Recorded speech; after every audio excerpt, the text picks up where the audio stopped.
ചെറിയ പ്രയാസം സൃഷ്ടിക്കുന്നതാണ് ഇത്തരം നീക്കങ്ങൾ. ഉദാഹരണത്തിന് ചൂരൽമല ദുരന്തമുണ്ടായി നമുക്കൊക്കെ മനസ്സിൽ ഉണങ്ങാത്ത ഒരു മുറിവാണ് അത് സൃഷ്ടിച്ചത്. പൊതുവെ അത് വിശേഷിപ്പിക്കപ്പെട്ടത് വയനാട് ഡിസാസ്റ്റർ എന്നാണ്. സോഷ്യൽ മീഡിയയിൽ ഏറ്റവും അധികം പിന്നീട് ഹാഷ്ടാഗ് വയനാട് ഡിസാസ്റ്റർ എന്ന നിലയിലാണ് വന്നത്. റിസോർട്ടുകളിൽ റൂം എടുത്ത് വയനാട്ടിൽ നിന്ന് വന്ന ഒരുപാട് പേരെ നമ്മളത് കണ്ടു, സംസാരിച്ചു. റിസോർട്ടുകളിൽ റൂം ബുക്ക് ചെയ്തവരുൾപ്പെടെ ക്യാൻസൽ ചെയ്ത് പോകുന്ന സ്ഥിതി ഉണ്ടായി. വയനാട്ടിലെ ഒരു പ്രദേശത്താണ് അത് ബാധിച്ചത്. പക്ഷെ വയനാടിൻ്റെ ടൂറിസം മേഖലയെ ഒരു തരത്തിലും അത് ബാധിച്ചിരുന്നില്ല. പക്ഷേ ഈ ഒരു പ്രചരണം ഇപ്പോൾ വയനാട് ജില്ലയെ ആകെ ബാധിക്കുന്ന സ്ഥിതി ഉണ്ടായി. പിന്നെ നമ്മളത് റിക്കവർ ചെയ്ത് വരാൻ ഒരുപാട് എഫേർട്ടും ഒരു ടീം വർക്കുമാണ് നമ്മളെല്ലാവരും നടത്തിയത്. അപ്പം നെഗറ്റീവ് വാർത്തകൾ ഏറ്റവും അധികം ബാധിക്കുന്ന ഒരു മേഖലയാണ് ടൂറിസം. പല വിദേശ രാജ്യങ്ങളിലും ഞാൻ പോയപ്പോൾ കണ്ടുവരുന്നൊരു കാര്യം, അവിടെയൊക്കെ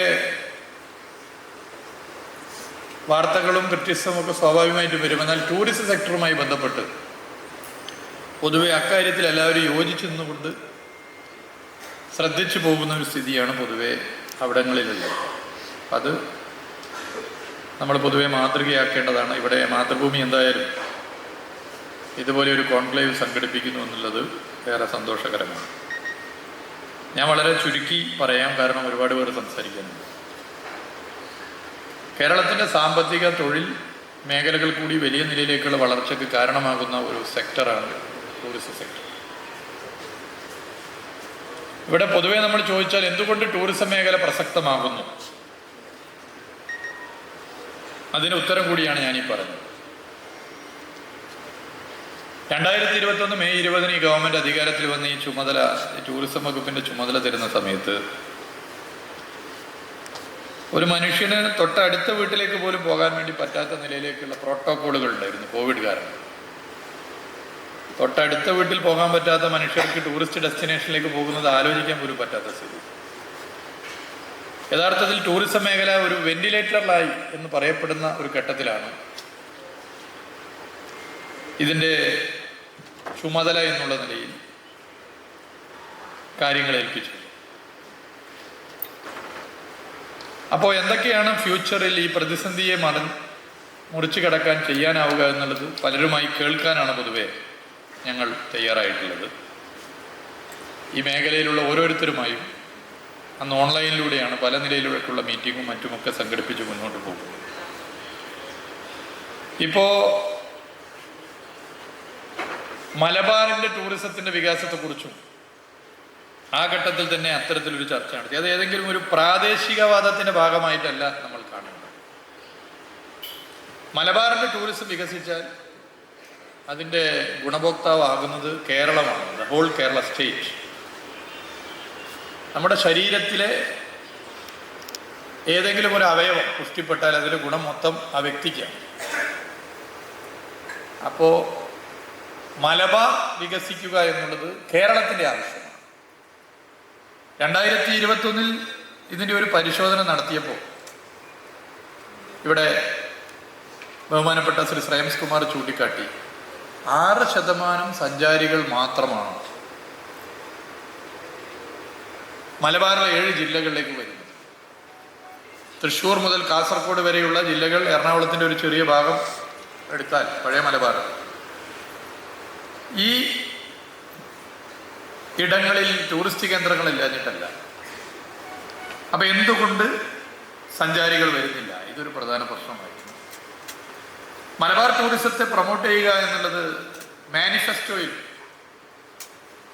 നേരത്തെ എഴുതി വെച്ചു എന്നുള്ളത് കൊണ്ട് അതുമായി ബന്ധപ്പെട്ട് ചില കാര്യങ്ങൾ ചെയ്തു പോകണം എന്ന് പൊതുവെ നിശ്ചയിച്ചു. അത് ഇപ്പോൾ കോഴിക്കോട് ജില്ലയിൽ നിന്നും ഉള്ള ഒരു ജനപ്രതിനിധി എന്നുള്ളത് കൊണ്ടല്ല, പൊതുവായി കേരളത്തിലെ ടൂറിസം മേഖലയുടെ വികാസത്തിന് അനിവാര്യമാണ് മലബാറിൻ്റെ കുതിപ്പ് എന്ന കാഴ്ചപ്പാടിൻ്റെ ഭാഗമായിട്ടാണ് അത് ചെയ്തത്. കഴിഞ്ഞ വർഷം കേരളത്തിലെത്തിയ സഞ്ചാരികളുടെ എണ്ണം 2,29,85,363. ഇത് റെക്കോർഡ് നമ്പറാണ്. കഴിഞ്ഞ വർഷം ടൂറിസം മേഖലയിൽ നിന്നുള്ള വരുമാനം 45,053 കോടി 16 ലക്ഷം രൂപ. ഇതും ഒരു റെക്കോർഡാണ്. വിദേശ സഞ്ചാരികളുടെ എണ്ണം കോവിഡിന് മുമ്പുള്ള എണ്ണത്തിലേക്ക് ഇപ്പോഴും എത്തിയിട്ടില്ല. എന്നാൽ ലോകത്ത് വിദേശ സഞ്ചാരികളുടെ എണ്ണം വർദ്ധിച്ചതിൻ്റെ ഒരു ഗ്രാഫ് എടുത്ത് റേഷ്യോ പരിശോധിച്ചാൽ കേരളം അതിൽ കുറെ കൂടി മുകളിലാണ്. മലബാറിലെ ടൂറിസവുമായി ബന്ധപ്പെട്ട പ്രശ്നങ്ങൾ, അതാണ് നമ്മൾ ചർച്ച ചെയ്യുന്നത്. അത് പൊതുവെ നമ്മളെടുത്ത് പരിശോധിച്ചു പോകേണ്ടതാണ്. എന്താണ് ടൂറിസം മേഖലയിലെ കേരളത്തിൻ്റെ കരുത്ത്? ഇവിടെ അദ്ദേഹം ആമുഖ ഭാഷണത്തിൽ ചൂണ്ടിക്കാട്ടി കേരളത്തിൻ്റെ ഭൂപ്രകൃതി, സൗന്ദര്യം, ചരിത്രം, ഇതിനേക്കാളൊക്കെ അപ്പുറത്ത് പുറത്തുനിന്നൊരാൾ കേരളത്തിലേക്ക് വന്നാൽ കേരളത്തിലെ ജനങ്ങളുടെ പെരുമാറ്റം, ആതിഥേയ മര്യാദ നമ്മൾ കാണാതെ പോകുന്നൊരു കാര്യമാണ്. അത് അവരെ വല്ലാതെ ഇംപ്രസ് ചെയ്യുന്നു. ഞാൻ പല ഫോറിൻ ടൂറിസ്റ്റുകളുടെയും വ്യക്തിപരമായും അല്ലാതെ സോഷ്യൽ മീഡിയയിലൊക്കെ തന്നെ കേരളത്തിൽ വന്നതിൽ നിങ്ങൾക്ക് ഏറ്റവും ഇഷ്ടപ്പെട്ടത് എന്ത് എന്നുള്ള ഒരു കമ്മ്യൂണിക്കേഷൻ സംസാരം നടത്തിയപ്പോൾ അവരിൽ പലരും പറഞ്ഞത് കേരളത്തിലെ ജനങ്ങളുടെ പ്രത്യേകതയാണ്. കേരളത്തിൻ്റെ ഹോസ്പിറ്റാലിറ്റി, ആതിഥേയ മര്യാദ, നമ്മുടെ വീട്ടിൽ പുറത്തുനിന്ന് ഒരാൾ വരുമ്പോൾ നമ്മൾ എങ്ങനെയാണോ പെരുമാറുന്നത് അതുപോലെയാണ് നമ്മൾ പൊതുവെ പെരുമാറുന്നത്. എന്നാലും ചില പ്രശ്നങ്ങളുണ്ട്. എന്നാലും ആലോചിച്ച് നോക്കിയാൽ ഫോറിൻ ടൂറിസ്റ്റുകളോടും, അതല്ലെങ്കിൽ മറ്റു സംസ്ഥാനങ്ങളിൽ വരുന്ന ടൂറിസ്റ്റുകളോടും, അതല്ലെങ്കിൽ കേരളത്തിൽ തന്നെ മറ്റു ജില്ലകളിൽ നിന്നൊക്കെ അങ്ങോട്ടും ഇങ്ങോട്ടൊക്കെ മാറിപ്പോകുന്ന ടൂറിസ്റ്റുകളോടും ഒക്കെയുള്ള നമ്മുടെ അപ്രോച്ചിൽ ഒരുപാട് മാറ്റം വരുത്തേണ്ടതുണ്ട് എന്ന് നമ്മളൊക്കെ ചിന്തിക്കുന്നുണ്ടെങ്കിലും ഇതൊരു അസറ്റാണ്. കേരളത്തിലെ ജനങ്ങളുടെ ഈ ഒരു പ്രത്യേകത അത് നമ്മൾ കാണാതെ പോകാൻ വേണ്ടി പാടില്ല. കാലാവസ്ഥയും കേരളത്തിൻ്റെ മറ്റൊരു പ്രത്യേകത. അപ്പം എല്ലാ മേഖലയിൽ നിന്നും വരുന്നവരെ തൃപ്തിപ്പെടുത്തുന്ന ഒട്ടേറെ കാര്യങ്ങൾ നമ്മുടെ മുമ്പിലുണ്ട്. അതൊക്കെ അറിയുന്നവരാണ് നിങ്ങളെന്നുള്ളതുകൊണ്ട് അതിലേക്ക് ഞാൻ വല്ലാതെ വിശദീകരിച്ച് പോകുന്നില്ല. നമ്മുടെ പാരമ്പര്യം, പൈതൃകം ഒക്കെ ഇതുമായി ബന്ധപ്പെട്ട് നമ്മളെടുത്ത് പരിശോധിക്കും. ടൂറിസത്തെ ഉൾക്കൊള്ളാൻ കഴിയുന്ന ബീച്ച് ടൂറിസം, കായൽ ടൂറിസം, എക്കോ ടൂറിസം, പൈതൃക tourism, farm tourism, experiential tourism, cultural tourism തുടങ്ങി സാധ്യമാകുന്ന ഇത്തരം കാര്യങ്ങളൊക്കെ തന്നെ കേരളത്തിൽ ഉണ്ട് എന്നുള്ളതാണ് മറ്റൊരു പ്രത്യേകത. കേരളത്തിലെ ജനങ്ങളുടെ ഐക്യം, ഹോസ്പിറ്റാലിറ്റിയെ പറയുന്നത് പോലെ തന്നെ കേരളത്തിൽ കമ്മ്യൂണൽ റൈറ്റ്സ് ഇല്ല. വർഗീയ കലാപങ്ങൾ, സ്പർദ്ധ കേരളത്തിൽ പൊതുവെ കുറവാണ്. ഇത് പുറത്തുനിന്ന് വരുന്നവരെ സംബന്ധിച്ചിടത്തോളം കേരളത്തിൽ താല്പര്യം തോന്നുന്ന പല കാര്യങ്ങളിലൊന്നാണ്. ഇതൊക്കെയാണ് പൊതുവായി കേരള ടൂറിസത്തിന്റെ പ്രസക്തിയായിട്ട് നമ്മൾ കാണുന്നത്. ഇനി മലബാർ എടുത്ത് പരിശോധിച്ചാൽ എന്താണ്? 100 പേർ സഞ്ചാരികൾ കേരളത്തിലേക്ക് വരുമ്പോൾ 6 പേർക്ക് മാത്രം മലബാറിലേക്ക് വരാൻ തോന്നുന്നതിൻ്റെ പ്രശ്നം. അത് നമ്മളെടുത്ത് പരിശോധിച്ചാൽ ഇപ്പം ചെറിയ വർധനമുണ്ടായിട്ടുണ്ടെങ്കിലും ഇതൊന്നുമല്ല സാധ്യത ഇനിയും ഏറെയുണ്ട്. ഇപ്പം അത് 6-ൽ നിന്നൊക്കെ കുറച്ച് കയറി വന്നു എന്നാണ് ഏറ്റവും അവസാനത്തെ കണ്ടത്. ഏറ്റവും കൂടുതൽ സഞ്ചാരികൾ വരുന്നത് മധ്യ കേരളത്തിലാണ്, പിന്നെ തെക്കൻ കേരളത്തിലാണ്. ഈ കോവളം അന്വേഷിച്ച് വരുന്നവർക്ക് കോവളം കേരളത്തിലാണോ എന്ന് പോലും അറിയില്ല. പല വിദേശ സഞ്ചാരികൾ കോവളം അടിച്ചു നോക്കിയിട്ട് വരുന്നവരാണ്. അപ്പോൾ കോവളം ക്ലിക്കായതോടുകൂടിയാണ് ഒരു ഫോറിൻ ഡെസ്റ്റിനേഷൻ ആ മേഖല കൂടുതൽ കയറി വന്നത്. ആഭ്യന്തര സഞ്ചാരികളുടെ എണ്ണത്തിൽ മലബാർ കുറച്ചുകൂടി വർധനമുണ്ട്. ഈ കണക്ക് നമ്മൾ വളരെ ഗൗരവത്തോടു കൂടി പരിശോധനയ്ക്ക് വിധേയമാക്കണം. ഈ 4 കൊല്ലം കൊണ്ട് ചെറിയൊരു നിലയിൽ ഉയർത്തി കൊണ്ടുവരാൻ നമുക്ക് എല്ലാവർക്കും കൂടി സാധിച്ചിട്ടുണ്ട്. അപ്പോൾ ടൂറിസത്തിന് അനന്ത സാധ്യതയുള്ള മലബാറിന് പ്രത്യേക പരിഗണന നൽകുക എന്നുള്ളത് കേരളത്തിന്റെ ആവശ്യം. അവിടെയാണ് ഇവിടെ ചൂണ്ടിക്കാട്ടിയ കാര്യങ്ങൾ എന്തൊക്കെയാണ് ഇതുമായി ബന്ധപ്പെട്ട് ചെയ്യുന്നത്. അവിടെയാണ് ഞാൻ അനാവശ്യ വിവാദവുമായി ബന്ധപ്പെട്ട് കണക്ട് ചെയ്തൊരു കാര്യം പറയാൻ ഉദ്ദേശിക്കുന്നത്. ഇപ്പോൾ ചാമ്പ്യൻസ് ബോട്ട് ലീഗ് വള്ളങ്ങൾ കേരളത്തിൻ്റെ ഒരു പ്രധാനപ്പെട്ട ടൂറിസം പ്രൊഡക്റ്റാണ്. ചാമ്പ്യൻസ് ബോട്ട് ലീഗ് വള്ളങ്ങളിൽ ആലപ്പുഴ, കോട്ടയം, പത്തനംതിട്ട, പിന്നെ എറണാകുളത്തിൻ്റെ ഒരു ചെറിയ ഭാഗം, തിരുവനന്തപുരത്തിൻ്റെ ഒരു ചെറിയ ഭാഗം, ഇതാണ് വള്ളംകളി മലബാറിലേക്ക് കൂടി കൊണ്ടുവരാൻ നമുക്ക് സാധിക്കും. കേരളത്തിലെ ഒട്ടുമിക്ക ജില്ലകളിലും കൊണ്ടുവരാൻ വേണ്ടി സാധിക്കും. ഈ കാഴ്ചപ്പാടിൻ്റെ ഭാഗമായിട്ടാണ് മലപ്പുറം, തൃശ്ശൂർ, കോഴിക്കോട് ചാലിയാർ, അഞ്ചരക്കണ്ടിപ്പുഴ കണ്ണൂർ, കാസർഗോഡ് തേജസ്വിനി ഇവിടെയും കൂടി വള്ളംകളി കൊണ്ടുവരാൻ വേണ്ടി തീരുമാനിച്ചു. അതെന്തോ വലിയൊരു പാതകമാണ് എന്ന് തോന്നുന്നതിലേക്കുള്ള വലിയ പ്രചരണം. ചെറിയ പ്രചരണമൊന്നല്ല, വലിയ പ്രചരണം. ഇത് നടപ്പിലാക്കാൻ തുടങ്ങി ഈ 2 വർഷം വന്നിട്ടുണ്ട്. അപ്പം അതിൻ്റെ കൂടെ മന്ത്രി ഇപ്പോൾ നേരത്തെ പറഞ്ഞതുപോലെ കോഴിക്കോട് ജില്ലയിൽ നിന്നും വിജയിച്ച ഒരു ജനപ്രതിനിധിയാണ് എന്നുള്ളത് കൂട്ടിച്ചേർത്ത് പറയുമ്പോൾ ഉണ്ടാകുന്നത് യഥാർത്ഥത്തിൽ അർഹതപ്പെട്ടതല്ലേ? ചാമ്പ്യൻസ് ബോട്ടിലേക്ക് വള്ളംകളി മലബാറിലെ ജില്ലകൾ കൂടി വരേണ്ടത് അർഹതപ്പെട്ട കാര്യം. അപ്പൊ അവിടെ നമ്മൾ അനാവശ്യമായ വിവാദങ്ങൾ വരുന്നു, പ്രാദേശികവാദത്തിന്റെ ഭാഗമായിട്ടുള്ള ചില പ്രശ്നങ്ങൾ വരുന്നു. ഇതൊന്നും ടൂറിസത്തിന് ഗുണകരമല്ല. നമ്മുടെ സാധ്യത നമ്മൾ ഉപയോഗപ്പെടുത്തുക എന്നുള്ളതാണ് പ്രധാനപ്പെട്ട പ്രശ്നം. ഹോസ്പിറ്റാലിറ്റി ഇവിടെ ചൂണ്ടിക്കാട്ടി നമ്മൾ നേരിടുന്ന ഒരു പ്രശ്നം. താമസ സൗകര്യം 2 രീതിയിലാണ്. ഒന്ന്, 5 സ്റ്റാർ ഹോട്ടലുകൾ, പ്രധാനപ്പെട്ട സാധ്യതകൾ ഉപയോഗപ്പെടുത്തി മറ്റ് കാര്യങ്ങൾ. 2, ചെറിയ ചെലവിൽ റൂം ലഭ്യമാകും. ഇതിൽ രണ്ടാമത്തതാണ് ആദ്യം ഞാൻ പറയാൻ ഉദ്ദേശിച്ചത്. കൂടുതൽ സഞ്ചാരികൾ അങ്ങനെയാണ് താമസം. പൊതുമരാമത്ത് വകുപ്പിന്റെ റെസ്റ്റ് ഹൗസുകൾ, ആ റെസ്റ്റ് ഹൗസുകളിൽ നേരത്തെ ആരും പൊതുവേ റൂം എടുക്കാറില്ല. കാരണം അവിടെ എങ്ങനെയാണ് റൂം ബുക്ക് ചെയ്യുക എന്നുള്ളത് പൊതുവെ അറിയാത്ത പ്രശ്നമുണ്ട്. ഇനി അത് മനസ്സിലാക്കി വരുമ്പോഴേക്കും എക്സിക്യൂട്ടീവ് എഞ്ചിനീയർക്ക് ഇപ്പോൾ കോഴിക്കോട് പേരാമ്പ്രയിലെ റെസ്റ്റ് ഹൗസിൽ ഒരു റൂം കിട്ടി അവിടുത്തെ ടൂറിസ്റ്റ് കേന്ദ്രമൊക്കെ ഒന്ന് കാണണമെന്ന് കൊല്ലത്തുള്ള ഒരാൾ ആഗ്രഹിച്ചാൽ, മുമ്പാണെങ്കിൽ കൊല്ലത്തെ കെട്ടിട വിഭാഗം പൊതുമരാമത്ത് വകുപ്പിൻ്റെ എക്സിക്യൂട്ടീവ് എഞ്ചിനീയർക്ക് ഒരു അപേക്ഷ കൊടുക്കണം. അടുത്ത മാസമാണ് പോകേണ്ടതെങ്കിൽ പിന്നെ ആ അപേക്ഷ തിരുവനന്തപുരത്ത് പോയി തിരിച്ചു വന്ന് അദ്ദേഹത്തിന് മറുപടി കിട്ടണം. അപ്പത്തിനും 1 മാസം കഴിഞ്ഞൊരു 5-6 മാസം കഴിഞ്ഞു. അപ്പം ആരും അതിന് മുതിരാത്ത സ്ഥിതി വന്നു. അവിടെയാണ് ഓൺലൈൻ ബുക്കിംഗ് റെസ്റ്റ് ഹൗസുകളിൽ ആരംഭിച്ചത്. ഓൺലൈൻ ബുക്കിംഗ് ലക്ഷക്കണക്കിന് ആളുകൾ ഏറ്റെടുത്തു. 2021 നവംബർ 1 കേരളപ്പിറവി ദിനം മുതലാണ് ഓൺലൈൻ ബുക്കിംഗ് ആരംഭിച്ചത്. 10-30 കോടിയിലധികം രൂപ സർക്കാരിന് പൊതുമരാമത്ത് വകുപ്പിൻ്റെ ഓൺലൈൻ ബുക്കിങ്ങുകളിലൂടെ അധിക വരുമാനം ലഭിച്ചു എന്നുള്ള സന്തോഷ വിവരം നിങ്ങളെ പ്രത്യേകം അറിയിക്കാൻ ഞാൻ ആഗ്രഹിക്കുന്നു. ഇത് ലക്ഷക്കണക്കിന് ആളുകൾ റൂം ബുക്ക് ചെയ്തു. ഞാനതൊന്ന് സോർട്ട് ചെയ്യാൻ പറഞ്ഞു. ഒരു 4 റെസ്റ്റ് ഹൗസുകളെ മോഡലാക്കി എടുത്ത് സോർട്ട് ചെയ്യാൻ പറഞ്ഞു.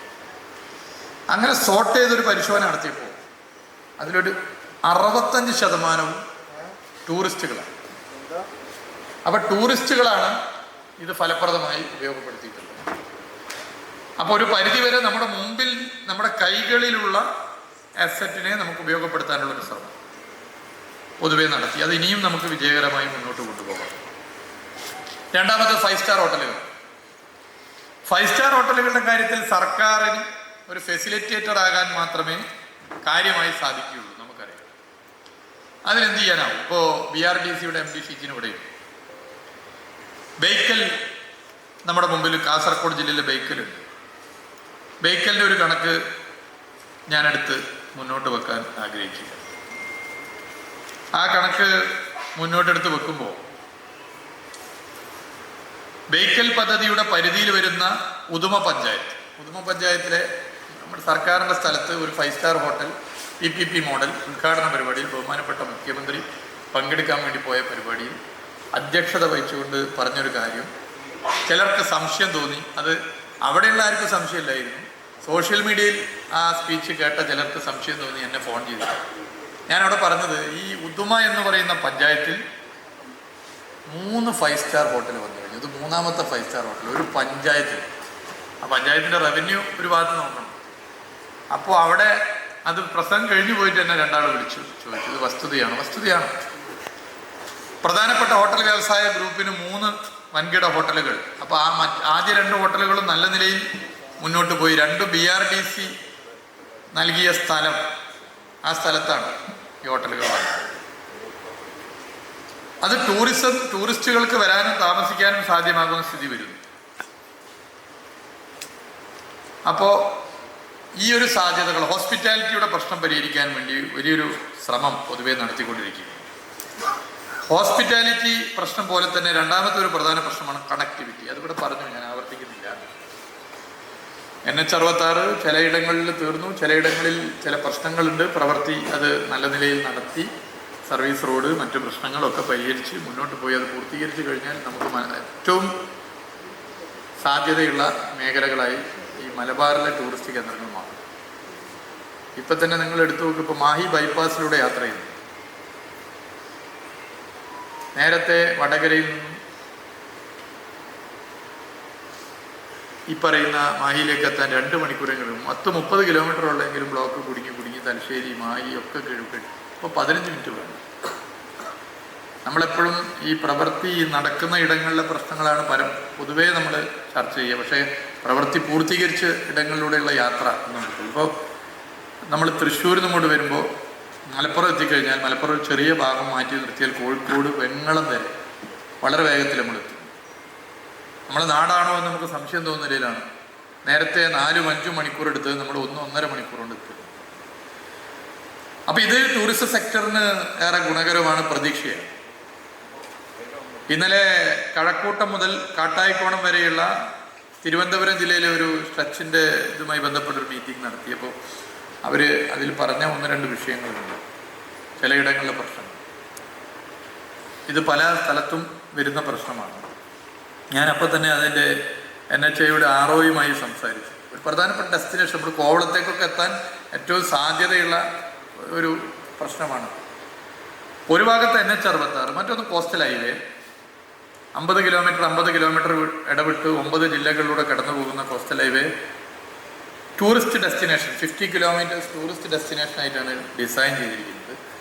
അതിൻ്റെ പ്രവർത്തനം നടക്കുന്നു. മലയോര ഹൈവേ, 13 ജില്ലകളിലൂടെ കടന്നു പോകുന്ന മലയോര ഹൈവേ.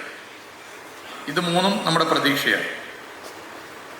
ഇപ്പോൾ ഇവിടെ അദ്ദേഹം പറഞ്ഞൊരു കാര്യമുണ്ട്, വയനാട്ടിലേക്ക് എത്തിപ്പെട്ട ചുരം നമ്മൾ 2-3 മണിക്കൂറൊക്കെയാണ് കാത്തിരുന്നത്. വയനാട് ടൂറിസത്തെ എടുത്ത് പരിശോധിച്ചാൽ വയനാട് ടൂറിസത്തെ പ്രത്യേകം കണ്ടുകൊണ്ട് വലിയ നിലയിലേക്കുള്ള മാർക്കറ്റിംഗ് നടത്തിയ ഒരു കാലമാണ്. വയനാട്ടിലുള്ള ടൂറിസ്റ്റ് സെക്ടറിലുള്ളവരുടെ ഉണ്ടല്ലോ. ബാംഗ്ലൂർ വീക്കെൻഡ് വയനാടാക്കി മാറ്റാൻ വലിയ എഫേർട്ട് എടുത്തു. ബാംഗ്ലൂരിൽ മാത്രം കേന്ദ്രീകരിച്ചുകൊണ്ട് പരസ്യം വലിയ നിലയിൽ വയനാട് ടൂറിസത്തിന് നൽകി. വയനാട് ടൂറിസത്തിന് അതിൻ്റെ ഗുണമുണ്ടായി. എന്നാൽ ബാംഗ്ലൂരിൽ നിന്ന് വയനാട്ടിലെത്തുന്നവർ തിരിച്ച് മറ്റ് കേരളത്തിൻ്റെ ഡെസ്റ്റിനേഷനിലേക്ക് വരുന്ന ഒരു സ്ഥിതിയില്ല. വയനാട്ടിലേക്ക് കേരളത്തിൽ എത്താൻ ഈ ചുരം ഒരു പ്രധാന പ്രശ്നമായി മാറുന്നു. ലോകത്തെവിടെയുമുള്ള മലയാളിയുടെ പ്രതീക്ഷയാണ് ഓഗസ്റ്റ് 31 യാഥാർത്ഥ്യമാകുന്നതിൻ്റെ തുടക്കം കുറിക്കുന്നത്. 2000 കോടിയോളം രൂപ ചെലവഴിച്ച വയനാട് തുരങ്കപാതയുടെ പ്രവൃത്തി ഉദ്ഘാടനം കേരളത്തിലെ ബഹുമാനപ്പെട്ട മുഖ്യമന്ത്രി ഓഗസ്റ്റ് 31 വൈകുന്നേരം 4 മണിക്ക് നടത്താൻ പോകുന്നത്. 8 കിലോമീറ്ററാണ് തുരങ്കപാത. 8 കിലോമീറ്റർ തുരങ്കപാത എന്ന് പറഞ്ഞാൽ നമ്മൾ 2-2.5 മണിക്കൂർ 3 മണിക്കൂർ എടുക്കുന്ന വയനാട് യാത്ര 8-10 മിനിറ്റ് കൊണ്ട് എത്താൻ വേണ്ടി പറ്റുന്നതാണ്. അത് ചെറിയ കാര്യമല്ല. അപ്പോൾ നമുക്ക് കോഴിക്കോട് ഇവിടെ ഇങ്ങനെ ഇരിപ്പിലൊന്ന് വയനാട്ടിൽ പോയി വരാൻ തോന്നാൻ ഒരു പ്രയാസമില്ല. അപ്പോൾ ആ സാധ്യതകളെ നമുക്ക് എങ്ങനെ ഉപയോഗപ്പെടുത്താൻ വേണ്ടി ജലഗതാഗത പാത, കോവളം മുതൽ ബേക്കൽ വരെയുള്ള ജലഗതാഗത പാതയെ ഉപയോഗപ്പെടുത്തുന്നതിൻ്റെ പദ്ധതി വേഗത്തിൽ നടന്നുകൊണ്ടിരിക്കുകയാണ്. അതിലേറ്റവും നമുക്ക് സന്തോഷിക്കാൻ പറ്റുന്നത്, യാഥാർത്ഥ്യമാവോ ഇല്ലയോ എന്നൊക്കെ നിങ്ങൾ പലർക്കും സംശയമുണ്ട്. ഒരു ഭയവും വേണ്ട. 1200 കോടി അതിന് ചെലവഴിക്കാൻ തീരുമാനിച്ച കനാൽ സിറ്റി ഫ്രാൻസിലെ പാരീസ് പോലെ നാളെ കോഴിക്കോട് മാറുന്ന നില ഉണ്ടാകും. അത് നമ്മൾ എത്രയാളെ എവിടെയൊക്കെ എങ്ങനെ ഉണ്ടാകുമെന്നൊന്നും പറയാൻ പറ്റില്ല. അതിൽ മനുഷ്യരുള്ള ഈ ലോകത്ത് കോഴിക്കോട്ടുകാർക്ക് സഞ്ചരിക്കാൻ പറ്റുന്ന നിലയുണ്ടാവും. പാരീസ് പോയവർക്കറിയാം, പാരീസിൽ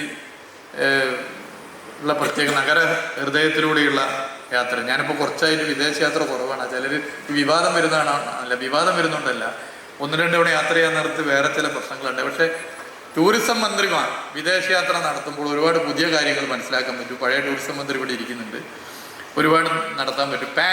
പാരീസിൻ്റെ പ്രത്യേകത നല്ല തിരക്കുള്ള നഗരത്തിൻ്റെ സൈഡിലൂടെയുള്ള ഈ കനാലിലൂടെയുള്ള യാത്രയാണ്. നമുക്ക് കനോലി കനാലുണ്ട്. കനോലി കനാൽ യാഥാർത്ഥ്യമാകുന്നതോടുകൂടി അതിലിപ്പോൾ നമ്മൾ കണ്ടിട്ടുള്ളത് ഈ പുതിയറ, എരഞ്ഞിപ്പാലം, കാരപ്പറമ്പ്, ഈ പാലങ്ങളുടെ ഉയരം കൂട്ടണം, അല്ലെങ്കിൽ ഇതിലൂടെ സഞ്ചരിക്കാൻ പറ്റില്ല. അതൊക്കെ അവിടെയൊക്കെ പാലങ്ങൾ പുതുതായിട്ട് വരുന്ന ഒക്കെ ഉൾപ്പെടുത്തിയിട്ടുള്ള ഫണ്ടാണ്. കനാൽ സിറ്റി അത് യാഥാർത്ഥ്യമാവും, ഫണ്ട് അനുവദിച്ചു, അത് നമുക്ക് ഗുണകരമാണ്. അപ്പോൾ ആക്സസിബിലിറ്റി പ്രധാന പ്രശ്നമാണ്. എയർപോർട്ടുകളുണ്ട്, കണ്ണൂരുണ്ട്, കോഴിക്കോടുണ്ട്. കോഴിക്കോട് എയർപോർട്ടിൻ്റെ കുറേ പ്രശ്നങ്ങളുണ്ട്, അത് പരിഹരിച്ചു പോകുന്നു. കണ്ണൂർ എയർപോർട്ടുമായി ബന്ധപ്പെട്ട കുറേയേറെ വിഷയങ്ങൾ പരിഹരിക്കാനുള്ള വലിയ ശ്രമം ഇപ്പോൾ നടത്തി വരുന്നു. കൂടുതൽ ഫ്ലൈറ്റുകൾ വേണ്ടതുണ്ട്. നമ്മളെല്ലാവരും ഒന്നിച്ച് നിൽക്കണം. എം പിമാരുടെ മീറ്റിങ്ങിൽ മുഖ്യമന്ത്രിയും എം പിമാരും പങ്കെടുത്ത മീറ്റിങ്ങിൽ അതൊരു പ്രധാനമായി ചർച്ച ചെയ്തത്. പിന്നെ പ്രധാനപ്പെട്ട പ്രശ്നം മലബാർ ടൂറിസം കേന്ദ്രങ്ങളിൽ ലക്ഷ്യമിടുന്ന പ്രചരണത്തിലെ കുറവാണ്. ആ പ്രചരണത്തിലെ കുറവിന് മാറ്റം കാണാനുള്ള വലിയ ശ്രമം നടത്തിക്കൊണ്ടിരിക്കുന്നു. ഫെസ്റ്റുകൾ, ആഘോഷങ്ങൾ, അത് മലബാറിലേക്ക് കൂടി വ്യാപിപ്പിക്കുക എന്നുള്ളതാണ് പ്രധാനം. ഒരുപാട് ഫെസ്റ്റുകൾ ഇപ്പോൾ മലബാറിലുണ്ട്. ബേപ്പൂർ വാട്ടർ ഫെസ്റ്റ് നമ്മുടെ മുമ്പിലുണ്ട്. അങ്ങനെ മലബാർ എടുത്തു കഴിഞ്ഞാൽ തളിപ്പറമ്പ് വരെ നമുക്ക് ഫെസ്റ്റുകൾ കാണാൻ പറ്റും. തളിപ്പറമ്പ് എത്തുന്നത് വരെ പല ഫെസ്റ്റുകളുണ്ട്. ബേക്കൽ ഫെസ്റ്റ്. ഫെസ്റ്റുകൾ വരുമ്പോൾ സഞ്ചാരികൾ വരും, ഒരു സർക്യൂട്ട് നേരത്തെ ഇവിടെ പറഞ്ഞതുപോലെ യാത്ര ചെയ്യുന്ന സ്ഥിതി ഉണ്ടാവും. ആഘോഷങ്ങൾ എടുക്കുമ്പോൾ ഓണാഘോഷം പ്രധാനമായും നമ്മുടെ തലസ്ഥാനത്താണ്. എന്നാൽ 2023 അത് നമ്മൾ ചെറുതായി ഒന്ന് കോഴിക്കോട്ടേക്ക് കൊണ്ടുവന്നു. 24 നടത്താൻ നോക്കിയപ്പോൾ ചൂരൽമല ദുരന്തം ആഘോഷങ്ങൾ നിർത്തിവെച്ചു. എന്നാൽ 2025 പ്രത്യേകത, ഓണാഘോഷം എടുത്ത് പരിശോധിച്ചാൽ പണ്ട് നമ്മൾ നടത്തിയ മലബാർ മഹോത്സവം നമ്മുടെ മുമ്പിലുണ്ട്. മലബാർ മഹോത്സവത്തിന് സമാനമാകുന്ന നിലയിൽ മാവേലിക്കസ് എന്ന ഓണാഘോഷം, അത് ക്രാഫ്റ്റ് വില്ലേജും കൂടി ടൂറിസം ഡിപ്പാർട്ട്മെൻറ്റുമായി ചേർന്നുകൊണ്ട് നടത്തുകയാണ്. കോഴിക്കോട് എല്ലാ കാലവും ഓർക്കുന്ന ഓണാഘോഷമായിരിക്കും 2025 മാവേലിക്കസ് എന്ന് വളരെ സന്തോഷത്തോടെ പറയാൻ ഞാൻ ആഗ്രഹിക്കുകയാണ്. അത് നമുക്ക് കൂടുതൽ സഞ്ചാരികൾ ഇവിടേക്ക് വരുന്ന സ്ഥിതിയും ഉണ്ടാകും എന്നുള്ളത് ചൂണ്ടിക്കാട്ടുക. അപ്പം ഈ കാര്യങ്ങളിലാണ് പൊതുവെ മലബാറിൻ്റെ പോരായ്മ. ഇനി ന്യൂനത മാറ്റുവാൻ എന്തൊക്കെയാണ് ചെയ്യുന്നത് എന്നുള്ളതാണ്. കുറേ കാര്യം ഞാനിവിടെ പറഞ്ഞു. അത് നമുക്ക് ഇനിയും ചെയ്ത് മുന്നോട്ട് പല കാര്യങ്ങളും ചെയ്തു പോകണം. ഈ പോരായ്മകൾ പരിഹരിച്ച് മുന്നോട്ട് പോകാൻ കൂട്ടായ ശ്രമമാണ് നമ്മൾ നടത്തേണ്ടത്. പുതിയ ബീച്ചുകളെ മലബാറിൽ ഡെവലപ്പ് ചെയ്യാൻ പറ്റി. ഇപ്പോൾ ബേപ്പൂർ മെറീന നിങ്ങൾ പോയാൽ കാണാം. ചാലിയം ബീച്ചിൻ്റെ വീഡിയോ നിങ്ങൾ കണ്ടാൽ അറിയാം. ഒരു 3 വർഷം മുമ്പ് പൊന്തക്കാട് പിടിച്ച ഒരു മനുഷ്യൻ അങ്ങോട്ട് പോകാത്ത സ്ഥലമാണ്. മനോഹരമായി ചാലിയം ബീച്ച് ഡിസൈൻ ചെയ്ത് ULCCS ഇവിടെയുണ്ട്. അതുപോലെ മുഴപ്പിലങ്ങാട് ബീച്ച് നമ്മളെ പ്രധാനപ്പെട്ട ഒരു ഡ്രൈവിംഗ് ബീച്ചാണ്. മുഴപ്പിലങ്ങാട് ബീച്ചിലെ മാറ്റം, ബേക്കൽ തുടങ്ങി മലബാറിലെ ബീച്ചിൻ്റെ സാധ്യതകളെ ഫലപ്രദമായി ഉപയോഗപ്പെടുത്താനുള്ള ശ്രമം നടത്തുന്നുണ്ട്. ഇനി നിക്ഷേപകരെ PPP മലബാറിലേക്ക് കൂടുതൽ കൊണ്ടുവരാനുള്ള വലിയ ശ്രമം, അതിൻ്റെ ഭാഗമായി നിക്ഷേപകരെ ആകർഷിക്കുന്നതിനായി പ്രത്യേക പരിപാടി സംഘടിപ്പിച്ചു. മലബാർ മേഖലയിൽ ഒട്ടനവധി പദ്ധതികൾ അവതരിപ്പിക്കപ്പെട്ടു. ഹോസ്പിറ്റാലിറ്റി മേഖലയിലെ നിയമപരമായ ഏത് നിക്ഷേപത്തെയും സാധ്യമാക്കുന്നതിന് എല്ലാ പിന്തുണയും നൽകുമെന്ന് സർക്കാർ അറിയിച്ചു. ഇതുപോലുള്ള കാര്യങ്ങൾ പരമാവധി ചെയ്ത് ഞാൻ എല്ലാം പറയുന്നില്ല, ചുരുക്കി പറയുകയാണ്. മുന്നോട്ട് പോകുന്ന ശ്രമമാണ് പൊതുവെ നടത്തിക്കൊണ്ടിരിക്കുന്നത്. മലബാറിലെ ഡെസ്റ്റിനേഷനുകളുടെ പ്രചരണത്തിലും കാര്യമായ മാറ്റം കൊണ്ടുവരാൻ ശ്രമിച്ചിട്ടുണ്ട്. എല്ലാ പ്രചരണത്തിലും മലബാറിലെ ഡെസ്റ്റിനേഷനുകളെ ഉൾപ്പെടുത്തി വിദേശ മേളകളിലടക്കം മലബാറിലെ ഡെസ്റ്റിനേഷനുകളെ പരിചയപ്പെടുത്തുന്ന സ്ഥിതി ഇപ്പോഴുണ്ട്. ബ്ലോഗർമാരെ എത്തിച്ച് പ്രത്യേക പ്രചരണം നടത്തി. ഫാം ട്രിപ്പുകൾ മലബാറിലെ ജില്ലകളിൽ സംഘടിപ്പിച്ചു. മലബാറിന് മാത്രമായി പ്രത്യേക B2B മീറ്റുകൾ സംഘടിപ്പിച്ചു. പ്രചരണത്തിന് ഏറ്റവും വലിയ ഉദാഹരണമായി നമുക്ക് വയനാടിനെ തന്നെ എടുക്കാം. വയനാട് ചൂരൽമല ദുരന്തത്തിന് ശേഷവും വയനാടിനെ കൈപിടിച്ചുയർത്താൻ നടത്തിയ പ്രത്യേക പ്രചരണ പരിപാടിയുണ്ട്. ഞാനത് വിശദീകരിച്ച് പറയുന്നില്ല, ഇനി ആളുകൾ സംസാരിക്കാനുണ്ട്. അൺഎക്സ്പ്ലോർഡ് ആയിട്ടുള്ള നിരവധി ടൂറിസ്റ്റ് ഡെസ്റ്റിനേഷനുകൾ വികസിച്ചു. അപ്പോൾ ഇത് നമുക്ക് ഇനിയും ശക്തിപ്പെടുത്തി പോകണം. പിന്നെ സർക്യൂട്ടുകളാണ് ഇവിടെ പറഞ്ഞത്. അതിൽ മലബാർ ലിറ്റററി സർക്യൂട്ട്, ഇപ്പോൾ വൈക്കം മുഹമ്മദ് ബഷീറിൻ്റെ ബേപ്പൂരിൽ നിന്ന് ആരംഭിച്ച് മലപ്പുറം ജില്ല, പാലക്കാട് ജില്ലകളിലൂടെ പോകുന്ന ലിറ്റററി സർക്യൂട്ട്, അത് നമ്മുടെ ഒരു മലബാറിന് കൂടി ഒരു പ്രതീക്ഷയാണ്. മലബാർ റിവർ ക്രൂയിസ് നമ്മുടെ ഒരു സാധ്യതയായി മാറി. പൈതൃക പദ്ധതികൾ, നമ്മുടെ ആനക്കാമ്പോയിൽ നടക്കുന്ന നമ്മുടെ കയാക്കിംഗ് ഫെസ്റ്റിവലും ഏറെ ശ്രദ്ധിക്കപ്പെടുന്ന സ്ഥിതി ഉണ്ടായി. ഒട്ടേറെ വിദേശ സഞ്ചാരികളോട് വരുന്നു.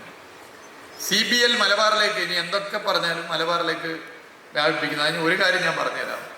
അതെന്തോ ഒരു കുഴപ്പമാണ്, വള്ളംകളി ഇങ്ങോട്ടേക്ക് കൂടി കൊണ്ടത് എന്ന് പറഞ്ഞ് എന്ത് വിവാദം ഉണ്ടാക്കാൻ ഏത് ശക്തികൾ ശ്രമിച്ചാലും മലബാറിലേക്ക് വള്ളംകളി കൊണ്ടുവരിക തന്നെ ചെയ്യും എന്നുള്ളത് ചൂണ്ടിക്കാട്ടാൻ ആഗ്രഹിക്കുന്നു.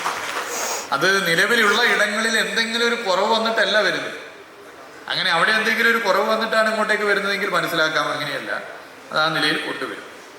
ചെറുവള്ളങ്ങളുടെ CBL കാസർഗോഡ് ജില്ലയിലും സംഘടിപ്പിക്കണം എന്നാണ് തീരുമാനിച്ചത്. ഫെസ്റ്റുകൾ ഇനിയും നമുക്ക് ശക്തിപ്പെടുത്തി മുന്നോട്ട് പോകണം. പദ്ധതികൾ, ഇത്തരത്തിലുള്ള പദ്ധതികൾ നമുക്ക് ലക്ഷ്യത്തിലെത്തിക്കാൻ പറ്റണം. ഇപ്പോൾ കണക്കിന് നമ്മളിവിടെ പറഞ്ഞു, ചെറിയൊരു മാറ്റം നമുക്ക് ഈ 3 വർഷം കൊണ്ട് ഉണ്ടാക്കാൻ സാധിച്ചു. ഇനിയും നമുക്കത് ശക്തിപ്പെടുത്താൻ പറ്റണം. മലബാറിൽ നമ്മൾ എടുത്തപ്പോൾ കാസർഗോഡ്, കണ്ണൂർ, കോഴിക്കോട്, വയനാട് ജില്ലകളിൽ കഴിഞ്ഞ വർഷത്തെ 6 മാസത്തെ അപേക്ഷിച്ച് 15% വർധനവുണ്ടായി എന്നുള്ള സന്തോഷ വിവരം നിങ്ങളെ പ്രത്യേകം അറിയിക്കുകയാണ്. ആഭ്യന്തര സഞ്ചാരികളുടെ എണ്ണത്തിൽ കോഴിക്കോട്, കണ്ണൂർ, കാസർഗോഡ്, മലപ്പുറം ജില്ലകളിൽ ശരാശരി 15% വർധനവ് സാധ്യമാണ്. വയനാട് ടൂറിസം നല്ല പ്രകടനമാണ് ചൂരന്മല ദുരന്തത്തിന് ശേഷം ഇപ്പോൾ കാഴ്ചവെക്കുന്നത്. കോവിഡിന് മുമ്പത്തേക്കാൾ 16% വയനാടിൻ്റെ വളർച്ച. ആകെ നോക്കിയാൽ സംസ്ഥാന ശരാശരിയേക്കാൾ വലിയ മുന്നേറ്റം മലബാറിൽ സാധ്യമായിട്ടുണ്ട്. അത് നേരത്തെ മലബാറിൻ്റെ ടൂറിസത്തിൻ്റെ പ്രതിസന്ധി പരിഹരിക്കാൻ നമ്മളെല്ലാവരും ചേർന്ന് നിന്നതിൻ്റെ ഭാഗമായിട്ടാണ്. ഈ മുന്നേറ്റം നമുക്ക് ഇനിയും ശക്തിപ്പെടുത്തി പോകേണ്ടതുണ്ട്. എന്താണ് നമ്മുടെ അടുത്ത ലക്ഷ്യം എന്നുള്ളത് കൂടി പറഞ്ഞ് ഞാൻ അവസാനിപ്പിക്കാൻ ആഗ്രഹിക്കുന്നു. ഇവിടെ നാം നേരത്തെ പറഞ്ഞതുപോലെ മലബാർ ടൂറിസം കുതിച്ചു വരുമ്പോൾ അതിന് ഊർജം നൽകുക എന്ന ഉത്തരവാദിത്തമാണ് നമ്മുടെ എല്ലാവരും. കഴിഞ്ഞ സാമ്പത്തിക വർഷം നമ്മൾ മലബാർ B2B സംഘടിപ്പിച്ചതിനെ കുറിച്ച് ഞാൻ നേരത്തെ ചൂണ്ടിക്കാട്ടി. ഇനി Malabar tourism investors meet tourism വകുപ്പ് ആസൂത്രണം ചെയ്യുന്നു എന്നുള്ള വിവരം ഇവിടെ പ്രത്യേകം അറിയിക്കാൻ ഞാൻ ആഗ്രഹിക്കുകയാണ്. മലബാറിലെ നിക്ഷേപ സാധ്യതയുള്ള പ്രധാന ടൂറിസം കേന്ദ്രങ്ങൾ ഷോക്കേസ് ചെയ്യുന്ന പ്രധാനപ്പെട്ട കോൺക്ലേവായി നമുക്കിതിനെ മാറ്റണം. നല്ല നിലയിൽ നിക്ഷേപം മലബാറിലേക്ക് ഇതിലൂടെ കൊണ്ടുവരാൻ നമുക്ക് പറ്റും. മറ്റ് 2 കോൺക്ലേവ് കൂടി മലബാർ ആതിഥേയത്വം വഹിക്കാൻ വേണ്ടി പോവുകയാണ്. അതിലൊന്ന് കേരളം ഇന്നുവരെ കാണാത്ത നിലയിലേക്ക് ഒരു വെൽനസ് കോൺക്ലേവിന് ടൂറിസം വകുപ്പ് മലബാറിൽ നേതൃത്വം കൊടുക്കാൻ തീരുമാനിച്ച വിവരം ഇവിടെ സന്തോഷപൂർവ്വം അറിയിക്കാൻ ഞാൻ ആഗ്രഹിക്കുന്നു. മറ്റൊന്ന് റെസ്പോൺസിബിൾ ടൂറിസം കോൺക്ലേവ് മലബാറിൽ സംഘടിപ്പിക്കാൻ തീരുമാനിച്ച വിവരവും അറിയിക്കാൻ ഞാൻ ആഗ്രഹിക്കുന്നു. ഈ 2 കോൺക്ലേവുകൾ കൂടി മലബാറിൽ സംഘടിപ്പിക്കുന്നതിന് തീരുമാനിച്ചിട്ടുണ്ട്. മലബാറിലെ പ്രത്യേകതകൾ പരിചയപ്പെടുത്തുന്ന ഇൻറ്റൻസീവ് ക്യാമ്പയിൻ കൂടി നമ്മൾ സംഘടിപ്പിക്കുകയാണ്. ഇങ്ങനെ മലബാർ ടൂറിസത്തെ നമുക്ക് എല്ലാവർക്കും ചേർന്ന് കൊണ്ട് മുന്നോട്ട് കൊണ്ടുപോകാം. അടിവരയിട്ട് പറയുന്നു, അത് എന്തെങ്കിലും ഒരു പ്രാദേശികവാദത്തിൻ്റെ ഭാഗമല്ല, കേരളത്തിൻ്റെ ടൂറിസത്തിന് ആകെ കുതിപ്പിന് കാരണമാകുന്ന നിലയിലാണ്. ഇത് ഞാൻ ഒരു 3ാം തവണ ആവർത്തിക്കാൻ കാരണം അങ്ങനെ കരുതുന്ന പ്രചരണം ചുറ്റും നടക്കുന്നുണ്ടാണ്. എല്ലാ പ്രചരണത്തിനും നമ്മൾ മറുപടി കൊടുക്കേണ്ടതില്ല. എന്നാൽ ചിലത് നമ്മുടെ ടൂറിസം സെക്ടറിനെ ബാധിക്കുന്നതാണെങ്കിൽ നമ്മൾ പറയണം. അത് പറയാൻ ആണ് ഉദ്ദേശിച്ചത്. ഇത് കക്ഷി രാഷ്ട്രീയ ഭേദമന്യേ എല്ലാവരും ചേർന്ന്, ഇപ്പോൾ പഴയ ടൂറിസം മന്ത്രി ഉണ്ട്, അദ്ദേഹത്തിന് ഒരുപാട് അനുഭവങ്ങളുള്ള മനുഷ്യനാണ്. എല്ലാവരുമായി ചേർന്നുകൊണ്ട് ടൂറിസത്തിൻ്റെ കാര്യത്തിൽ എല്ലാവരെയും യോജിപ്പിച്ച് സാധ്യമാകുന്ന എല്ലാ കാര്യങ്ങളും നമുക്ക് മലബാറിന് വേണ്ടി ചെയ്യേണ്ടതുണ്ട്. ഫെസ്റ്റുകൾ, മറ്റ് മീറ്റുകൾ, സർക്യൂട്ടുകൾ ഒക്കെ നമുക്ക് ഒരുക്കണം. നമുക്ക് ആക്സസിബിലിറ്റി ഒരുക്കാനുള്ള പദ്ധതികൾ യാഥാർത്ഥ്യമാക്കാൻ, സമയബന്ധിതമായി യാഥാർത്ഥ്യമാക്കാൻ നമുക്ക് സാധിക്കേണ്ടതുണ്ട്. ഇപ്പോൾ കോഴിക്കോട് സിറ്റി എടുത്ത് പരിശോധിച്ചാൽ ഒരുപാട് പുതിയ പദ്ധതികൾ വരുന്നുണ്ട്. ഇപ്പോൾ മലാപ്പറമ്പ് മുതൽ മാനാഞ്ചിറ വരെയുള്ള റോഡിൻ്റെ പ്രവൃത്തി നടക്കുന്നത് നിങ്ങൾ കാണുന്നു. നേരത്തെ അവിടെ എന്തൊരു ബ്ലോക്കായിരുന്നു, അത് 24 മീറ്ററായി മാറിക്കഴിഞ്ഞാലുള്ള മാറ്റം നിങ്ങൾക്ക് നേരിട്ട് അനുഭവിക്കാൻ പറ്റുന്നതല്ലേ. മലാപ്പറമ്പ് മുതൽ വെള്ളിമാടുകുന്ന് വരെ ദേശീയപാതയുടെ ഭാഗമായതുകൊണ്ടാണ് കേന്ദ്ര സർക്കാരിൻ്റെ അനുമതി വേണ്ടത്. ആ അനുമതി അധികം വൈകാതെ കിട്ടുമെന്നാണ് പ്രതീക്ഷിക്കുന്നത്. ദീർഘകാലത്തെ റോഡുകൾ ഇപ്പോൾ മാനാഞ്ചിറ മുതൽ ടൗൺ ഹാളിൻ്റെ മുന്നിലൂടെ, മാനാഞ്ചിറയിൽ നിന്ന് പോയി ടൗൺ ഹാളിൻ്റെ മുന്നിലൂടെ ചുറ്റി നേരെ നമ്മൾ ക്രിസ്ത്യൻ കോളേജിൻ്റെ കണ്ണൂർ റോഡ് വഴി, നടക്കാവ് മാർക്കറ്റ് വഴി, വെസ്റ്റീൽ വഴി, പുതിയങ്ങാടി വഴി പാവങ്ങാട് എത്തുന്ന റോഡ് 24 മീറ്ററാക്കാൻ വേണ്ടിയിട്ടുള്ള ഫണ്ട് അനുവദിച്ച സന്തോഷ വിവരം നിങ്ങളെ പ്രത്യേകം അറിയിക്കുകയാണ്.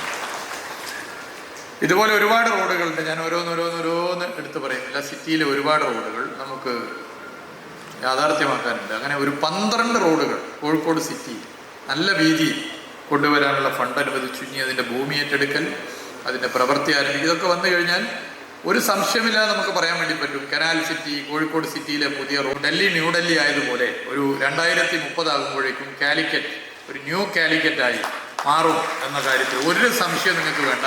അത് ഇനി ഇത് യാഥാർത്ഥ്യമാകാനുള്ള അതിൻ്റെതായ സമയമാണ്. അത് ടൂറിസം മേഖലയ്ക്ക് ഏറ്റവും വലിയ ഗുണമാകും. മലബാറിലെ ഒരു പ്രധാന കേന്ദ്രം എന്നുള്ള നിലയിൽ ടൂറിസത്തെ നമുക്ക് വികസിപ്പിക്കാം. ഇതിൽ മലപ്പുറം, തൃശ്ശൂർ ജില്ലകളുടെ ചരിത്രപരമായ പ്രത്യേകതകൾ, പ്രാധാന്യങ്ങൾ, അവയെ നമ്മൾ ഉപയോഗപ്പെടുത്തണം. രാജ്യത്തിൻ്റെ സ്വാതന്ത്ര്യ സമര പോരാട്ടത്തിലും മതസഹോദര്യത്തിനും പേരുകേട്ട മലപ്പുറം ജില്ല, അതുപോലെ സാംസ്കാരിക കേന്ദ്രങ്ങളുടെ പ്രത്യേകതകൾ നിറഞ്ഞ തൃശ്ശൂർ ജില്ല, പാലക്കാടിൻ്റെ പ്രത്യേകതയുണ്ട്. ഏറ്റവും അധികം സിനിമാ ഷൂട്ടിംഗ് നടന്ന ഒരു ജില്ലയാണ് പാലക്കാട്. ആ പാലക്കാട് സിനിമാ ടൂറിസത്തിൻ്റെ ഒരു പ്രധാന കേന്ദ്രമാക്കാനുള്ള പദ്ധതി തുടങ്ങി, വെൽനസ് ടൂറിസത്തിൻ്റെ സാധ്യത, ഇതൊക്കെ വെച്ചുകൊണ്ട് മലബാറിലെ ജില്ലകളിലെ ടൂറിസത്തിൻ്റെ സാധ്യതകളെ ഫലപ്രദമായി ഉപയോഗപ്പെടുത്താൻ വേണ്ടിയിട്ടുള്ള തീരുമാനമാണ് പൊതുവെ നമ്മൾ കൂട്ടായി എടുക്കേണ്ടത്. നമ്മളെല്ലാവരും ഒരുമിച്ച് നിന്ന് എടുത്ത് മുന്നോട്ട് പോകണം. അതിന് ഈ കോൺക്ലേവ് ഏറെ സഹായകരമായി മാറും. ഈ കോൺക്ലേവിന് നേതൃത്വം കൊടുത്ത മാതൃഭൂമിയെ ഒരിക്കൽ കൂടി അഭിനന്ദിച്ചുകൊണ്ട്